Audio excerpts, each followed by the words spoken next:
Punya kontrakan, syukuri. Rawat kontrakan yang baik, bersih. Kontrakan sering dipakai baca Quran. Kontrakan tidak digunakan untuk maksiat. Lalu udah punya anak, Allah tahu nih, pasti nggak cukup kontrakan ini. Tapi kalau dilakukan penuh rasa syukur, sangat mudah bagi Allah memberikan kontrakan yang lain atau memberikan rumah. Tidak ada yang lebih pahit dari berharapnya hati kepada Allah. Allahumma aftah lana hikmataka ya Allah.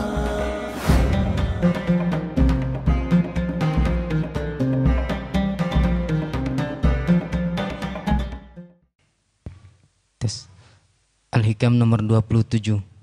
La tatlub minhu an yukhrijaka min halatin liyasta'milaka fima siwaha falau aradaka lasta'malaka min ghairi ikhrajin. Jangan Anda meminta kepada Allah supaya dipindah dari suatu hal kepada yang lain, sebab sekiranya Allah menghendakinya tentu telah memindahmu tanpa merubah keadaanmu yang lama. Begini hadirin, kecenderungan nafsu itu tidak pernah puas, ya. Kita sudah di sini pengen yang lain. Yang bagus itu, ini jangan ditafsirkan terlalu dalam, saya membawanya yang lebih sederhana. Syukuri yang ada, kalau kita bersyukur Allah akan menambah nikmatnya. Punya kontrakan, syukuri. Rawat kontrakan yang baik, bersih. Kontrakan sering dipakai baca Quran, kontrakan tidak digunakan untuk maksiat. Lalu udah punya anak, Allah tahu nih, pasti nggak cukup kontrakan ini. Tapi kalau dilakukan penuh rasa syukur, sangat mudah bagi Allah memberikan kontrakan yang lain atau memberikan rumah. Daripada sibuk memikirkan yang tidak ada, tidak mensyukuri yang ada. Jelas hadirin? Kecuali kalau tempat ini misalkan, aduh saya bekerja, tapi ini tempat penuh maksiat. Saya ingin pindah ke tempat yang bisa taat, ya itu bagus. Karena menginginkan apa yang Allah sukai. Tapi kalau sudah ditempatkan di tempat yang Allah sukai, bisa taat, tapi terus hanya karena kebutuhan dunia, bisa tergelincir itu nanti. Hadirin, rezeki itu dengan gaji beda. Gaji itu bagian dari rezeki. Gaji itu sudah teratur, jumlahnya jelas, waktunya jelas, tapi rezeki dari Allah itu sesuka Allah. Makanya jangan sibuk hanya karena gaji. Yang penting itu berkah, karena rezeki dari Allah tuh bisa tidak diduga sama sekali. Ini buktinya ada ini. Boleh saya tanya deh? Sini, berdiri. Resiko duduk dekat AA ya. Berdiri sayang. Nama? Muhammad Cikal Raihan Putranada. Ulangi. Muhammad Cikal Raihan Putranada. Oh, berapa orang itu? Usia berapa? Raihan? 13 tahun. 13 tahun. Apakah selama 13 tahun ini rezekinya ada? Alhamdulillah. Ada terus ya? Ada terus ya? Ada. Apakah berpikir tentang bagaimana mengadakan rezeki atau tidak? Tidak. Begitu hadirin. 13 tahun hidup, rezeki ada terus. Apakah memikirkan tentang situasi global dunia ini? Tidak. Sekarang dolar sudah 14.300 ya. Apakah ini mempengaruhi secara psikologis? Tidak. Enak. Rezeki ada terus? Ada. Enak. Mau nambah umurnya? Mau. Iya, ada nggak mungkin 13 tahun terus. Hadirin, Allah sudah menjamin rezeki kita semua ya. Nanti tambah senior, beliau tambah umur, nanti oleh Allah makin dikasih jarak rezekinya. Ibu nggak ngasih ya, orang tua nanti mulai kita kerja. Nggak apa-apa, itu jadi ladang amal. Nanti ada kenapa ngelihat A terus? Ya udah duduk atau sayang. Terima kasih. Makasih deh. Udah berapa juz sekarang? Sudah 3,5 juz. Hafal tuh 3,5 juz. Ulang langsung yang lain. Kita baru 3,5 halaman ya. Nah hadirin sekalian, jadi seperti beliau misalkan ya, sempurnakan saja. Karena sekarang makomnya makom sedang menghafal Al-Quran. Nanti ngikut itu, rezeki itu. Yusuf, tiap kita beda-beda coupling, benar? Sempurnakan di coupling kita sebaik-baiknya. Kalau yang couplingnya belajar, kalau belajar dengan baik, nanti rezeki itu diatur oleh Allah.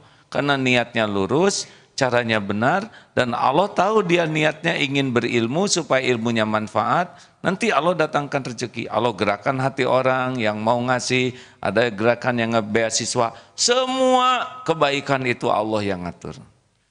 Nanti jangan iri, wah saya pengen jadi pengusaha, kata Hafiz Quran tuh.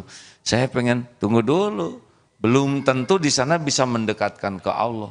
Nanti pengusaha enggak, hafalan hilang. Tidak harus jadi orang lain, ya. Nanti rasakan ada makom-makomnya kita tuh. Nih seperti sekarang begini, lihat Ustadz Adi Hidayat, lihat Ustadz Abdul Somad, saya juga pengen seperti itu. Lihat ahli tafsir, belajar, tapi udah teka-tekan seperti itu. Saya pikirkan apa nih yang Allah ngasih ilmu tauhid ini. Terus sambil belajar, tekuni yang ini, diperdalam. Begitulah hadirin sekalian, kita tidak harus jadi orang lain dan jangan ingin jadi orang lain. Jadilah orang yang benar-benar disukai Allah di makomnya, nanti dipindah-pindahkan. Boleh saya cerita satu lagi? Dulu A'agim terkenal secara duniawi, ya begitu faktanya. Terus heboh juga terkenal karena hebohnya. Terus menarik diri dari berbagai kancah event-event nasional, media, lebih sibuk untuk bermujahadah sesuai dengan bimbingan guru. Tenang saja, dunia nanti akan datang lagi. Kalau fokus ke Allah. Nanti akan dikembalikan. Itu bicaranya tahun 2007 tuh guru saya tuh. Kalau lulus berarti 11 tahun yang lalu beliau bicara. Kalau mujahadahnya bagus, nanti dunia akan datang sendiri. Akan lebih daripada yang dulu Allah berikan. Fokus saja, gunakan setiap saat untuk mendekat ke Allah. Perbanyak air mata taubat. Bersihkan hati. Qad aflaha man zakaha wa qad khaba man dasaha. Amat sangat beruntung orang yang mensucikan jiwanya, merugi yang mengotorinya. Waktu ke waktu, saya bisa lihat sendiri nih. Masjid berubah, jadi bagus tidak? Pesantren, semua anak-anak, keluarga, tanpa stres seperti dulu. Dulu rapat stres, ngebangun pesantren pusing mikirin uang pembangunan, sekarang tidak ada pusing sama sekali. Walaupun kebutuhan tuh sangat besar, kenapa? Karena ada yayasan yang pusing memikirkannya, begitulah hadirin. Siapa yang menggerakkan teman-teman ke sini? Allah yang menggerakkannya. Ini kemarin ada informasi dari Perth. Ada sekarang gereja satu lagi yang mau dijual. Harganya sekitar 7 miliar. Kirim foto. Ini lebih realistis nih. Kumpul, ada sekitar 3, kurang 4 miliar. Tiba-tiba ada teman. Gimana? Sudah dapat itu gereja yang mau rumah ibadah yang mau dijual? Ada, kirim. Ayolah kita Senin kumpul, kita selesaikan. Tuh, gerakan saja, ya. Allah yang menggerakkan pertemuan, Allah yang menggerakkan. Makanya jangan sampai kita terlalu sibuk menginginkan sesuatu menurut nafsu sebelum fokus mensyukuri apa yang Allah berikan. Kan begitu? Dapat ilmu, amalkan. Nanti Allah nambah ilmu lainnya. Jangan sampai kita sibuk nyari ilmu tapi tidak beramal. Sibuk ingin kelihatan pinter, sibuk ingin kelihatan ahli, padahal ilmu adalah pemandu amal. Kalau kita mengamalkan, Allah tambah. Jadi jangan risaulah dengan karir, gitulah. Tapi risaulah tidak mensyukuri apa yang sedang makom Allah berikan. Jelas? Perlukah ingin jadi ulama? Bolehkah ingin jadi seorang ulama? Tergantung. Apa yang dimaksud ulamanya? Ini menurut saya ulama itu kan keren. Diundang ke sana sini, dijemput, pulangnya dikasih oleh-oleh, dia masuk TV, terkenal. Kalau gitu kamu nggak usah pengen jadi ulama. Karena ulama dalam pikiranmu itu status.